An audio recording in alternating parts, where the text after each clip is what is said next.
Chapter 5, The Queeky Waddles. When they were feeling a little brighter, it was time for the introductions.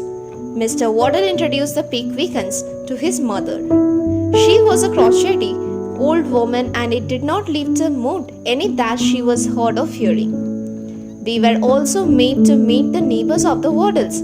The guests decided to hold a card party. They played whist, and surprisingly, Mrs. Waddle Sr. surfaced a winner with Mr. Pickwick. The next table had the younger guests and hosts, and from the writer's laughter, it was apparent that the people there were having a wonderful time. But how long can one play card games? So, after a few games, the cards were put away. The priest came to the house of the Waddles.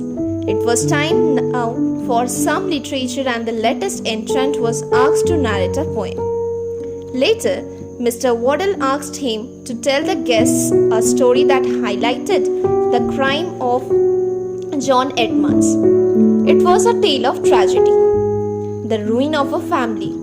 Edmunds was accused of robbery and was sentenced to 14 years in prison. By the time he was released, the family was in penury. The father and son had a heated argument, and the old gentleman died as a result of the argument.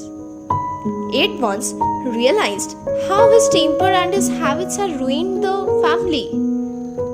The rest of the afternoon, ambled along, Mr. Waddle and Mr. Winkle went hunting crows. Since Mr. Winkle was not much of a shot, he actually managed to pump a bullet into Mr. Tupman. That was enough to turn Rachel panic-stricken in her concern of his safety. But the injury was not too serious, and it was apparent that Mr. Tupman would recover shortly. So, while Rachel took care of Mr. Tupman, Mr. Waddle took the Pickwickens to see a cricket match in the neighborhood town of Muggleton. Now, a cricket match can draw a crowd from far and near, and the match at Muggleton was no different. Catching the excitement of contest between the bowlers and the batsman was none other than the stranger they had met in London. The mystery to his identity finally lifted. He told the Pickwickens that his name was Alfred Jingle. He was there, he said, because he knew the all Muggleton team.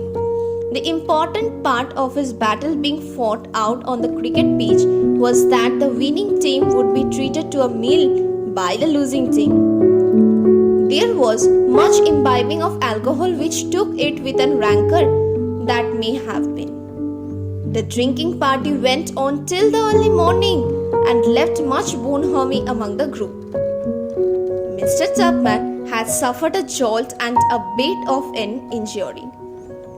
Well, since he was recovering, he had to stay back at the home of Mr. Waddle. Mr. Tupman recuperated fast enough.